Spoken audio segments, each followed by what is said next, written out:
Thank you, everybody, for coming to the Aaron Torres Podcast YouTube page. If you could do me a quick favor, see that little black subscribe button at the bottom of your screen?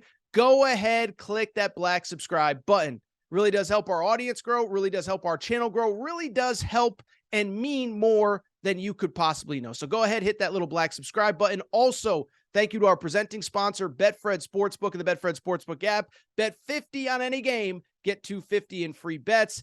Thank you again to Betfred. Thank you again to you. Now, here's the video that you came here for. And I want to talk about the topic that we just keep talking about, and we have talked about for the last two and a half months, and that's the college basketball transfer portal.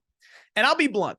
At this point, I kind of feel like the guy at the bar, the last guy at the bar that just won't leave on the transfer portal stuff.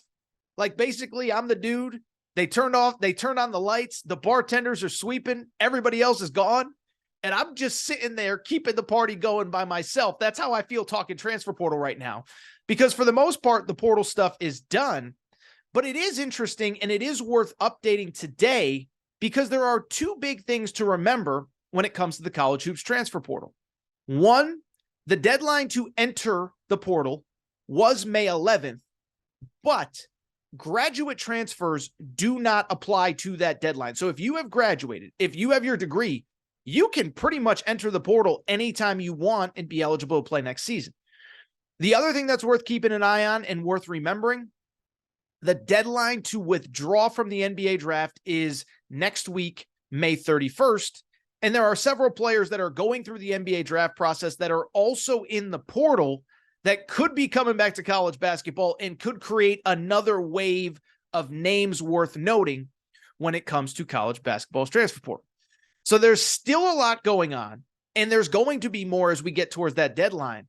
So I want to give a few updates with the NBA draft combine done last week, but also with a couple new names from the graduate perspective entering the portal.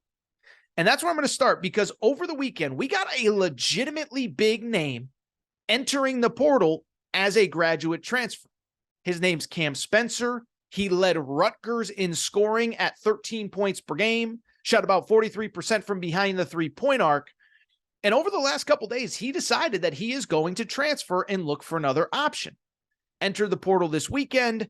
And I can tell you over the last probably 24 hours or so, I have had a ton of you reach out to me, especially after we found out some of the schools that have reached out. So Adam Zagoria on, I think it was Monday morning, put out a list of schools that have reached out to Cam Spencer. It includes Kentucky, it includes UConn, it includes Miami, Texas, Indiana, Georgetown among them. And so when that news came out, a lot of people reached out. Torres, do you think my school has a chance? Do you think my school has a chance? What about my school? What about this? What about that? And so I want to break it down and I want to get into it. But let me start by saying this. My hunch, and I did talk to somebody about this today, and I did, there's also just some articles that are out there as well. My hunch is a couple things on Cam Spencer. One, I don't think he entered the portal without having a pretty good idea of where he might end up. And two, I do think NIL is going to be a factor in this one. Now, in terms of the first part, did he enter the portal kind of having an idea of where he's going to end up? I'm not here to say anybody tampered. I'm not here to say anybody forced him in. But I think that one's just common sense, because I am not by any means speculating that somebody did tamper. That first one, though, just feels like common sense to me. If you're the leading scorer on a really good team that just missed the NCAA tournament and is probably expected to make the NCAA tournament if you come back, if you're leaving all of that, then my guess is you kind of know there is something out there that I might be interested in that I can only get access to if I enter the portal. Don't know who that school is. Not sure. Not going to speculate. Not going to say that this school's whatever. But my guess is he probably has a pretty good idea of where he is going to go. But as I've told you many times, once a kid's in the portal, once schools can start reaching out, then it becomes a totally different ball game. And there have been many times this year where I know for a fact that a kid has entered a portal thinking, I'm probably going to end up here. And then this school reaches out, and then that school reaches out, and oh my God, this school is interested in me. And all of a sudden that school that maybe kind of convinced him to get in isn't the one that ends up getting him. So that's one. And then two, I will be blunt. NIL is going to be a factor here, and that's not just my opinion. NJ.com, NewJersey.com, which obviously covers Rutgers, they did a big article about this where they said Rutgers is behind the eight ball in NIL. and that NIL will be a factor for Cam Spencer as he enters the portal. I can also say I independently verified it with somebody that I know who kind of, would know this type of thing. And he's like, yeah, no, money is going to be an issue because Cam Spencer is one of those players that could make a really good amount of money playing college basketball next year. But this is probably let me put it this way. This might be the biggest payday that he has for a while going into the portal. So I'm not going to speculate on who, what, whatever. One school that I will say, and I hate to be negative Nancy about this, that I do not think is a factor because a couple of their fans asked me, I don't believe that Kentucky is going to be a factor here. I talked to somebody again who's kind of sort of in the know. And the thing with Kentucky is pretty straightforward, right? They got a lot of really good freshmen that are going to have the ball in their hands, that are going to make plays, that are going to do this, that are going to do that. And I don't really know how appealing it would be for a guy who just led a Big Ten team in scoring to go to a place where you have probably 3 lottery picks already with you. Now, you want to play with talent. Kentucky fans, don't get mad at me. You want to play with talent. But if everything is going to feature DJ Wagner and feature Justin Edwards, your 2-star freshman, do you want to go there and kind of be a sidekick, if you will? I don't know, but my understanding is I do not believe Kentucky will be a factor in this recruitment, even though, listen, I can't criticize Calipari on Sunday and say he's moving too slow in the portal and then say that he did anything wrong here. He did his due diligence. He reached out. I don't believe Kentucky will be a factor in this recruitment. Let's keep it going. And let's talk about some of the players that were at the NBA draft combine last week that are still in the portal, and that over the next couple of days, we'll find out if they're coming back to college basketball or not. First one, the one that I find super duper intriguing is Grant Nelson. And so we've talked about Grant Nelson, 6'11" forward, super athletic, rim runner, not a great shooter, but really good college basketball player. Played the last 3 years at North Dakota State from that lovely little town called Devils Lake, North Dakota. Spent way too much time on their Wikipedia page. I'm fascinated, by the way, fun fact about me, small places, small towns, where these guys, like, I get weird about stuff like that, but I spent a little too much time on the Devils Lake, North Dakota Wikipedia page. Shout out, by the way, that's where Rick Helling, the former Major League Baseball player, is from. And there's a chance that pretty soon Devils Lake can also claim a NBA player as well, because Grant Nelson went through the NBA draft process. And so now what's going to be fascinating is to kind of figure out, what does he actually end up doing? Really has 3 very good options. He can stay in the NBA draft. Now, I'm not sold that he will get drafted, but he will get some sort of 2-way contract. He'll get some sort of decent money as a pro.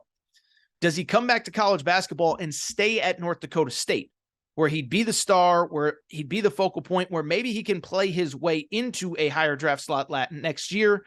Or does he ultimately decide, you know what, I'm going to go play at somewhere else? I'm in the portal. This was a kid that entered the transfer portal before the deadline a few weeks ago.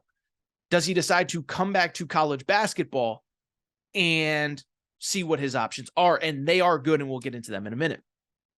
What I can tell you about Grant Nelson's current setup as far as his options, by all accounts, it appears as though he is 2 feet in with the NBA draft as of right now. Read an article. There's a great reporter from Fargo. I'm blanking on his name. I apologize. I want to say Matt McNeely or something to that effect, who was with Grant Nelson at the NBA Combine. I want to look this guy's name up really quick because he's done a good job. But was with Grant Nelson at the NBA Combine last week, and I bring it up because the point I'm trying to make, it's the guy's name, by the way, is Mike McFeely. Okay, so shout out Mike McFeely from Fargo. He's done a really good job covering this.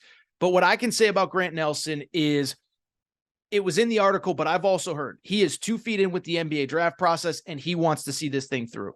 So Grant Nelson still has a combine with it, or not a combine, but a pro day over the next couple days. And he is going to see this thing through and probably take it up right until the end of May to decide if he comes back to college basketball. Now, if he comes back to college basketball, that's where it gets interesting. I've been told by people in North Dakota, they don't expect him back. They either think he's going to go pro, or if he comes back to college, will likely stay in the portal and look at his options. Now, again, according to that article that I just referenced, he hasn't even started thinking about other colleges yet. But I bring it up to say that if he does come back, talking to people around that program, they don't really expect him to be back. Now, I think there's an interesting argument to be made. Do you want to go to a high major and be a piece?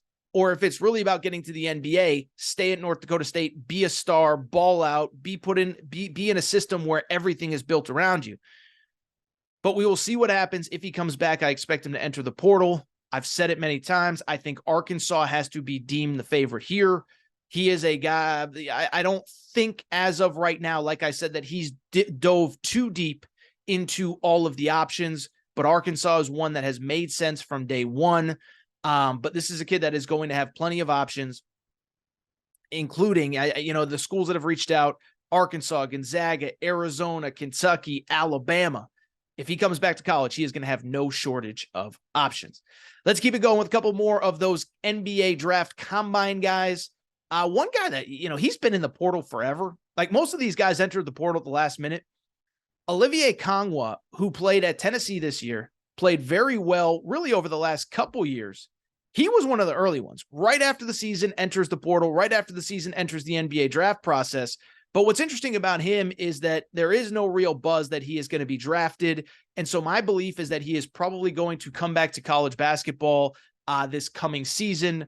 I thought he was really good for Tennessee last year. Remember, Tennessee, not a great offensive team, but that did not stop him from averaging 11 points per game for the Vols, 5 rebounds. And remember, he was a guy coming off of a major knee injury 2 years ago. So it took him a minute to really work into who he was, but a really good college basketball player that I think he will be an all-conference caliber player wherever he ends up next year, assuming he does come back.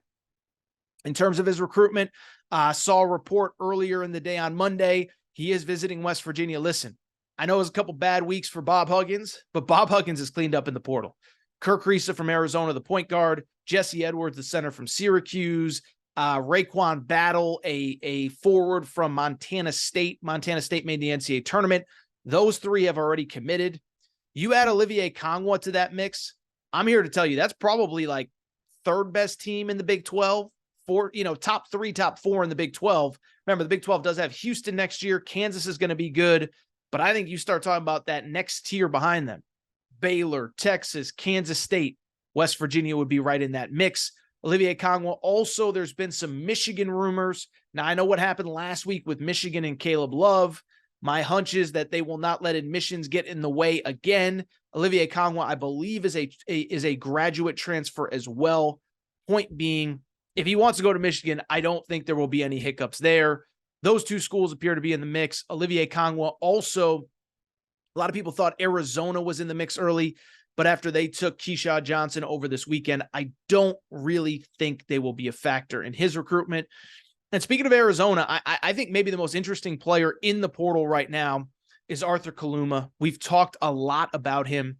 Played the last 2 years at Creighton, was a guy that really blew up late in his freshman year, which was the 2021-2022 season, had 24 points against Kansas in the NCAA tournament.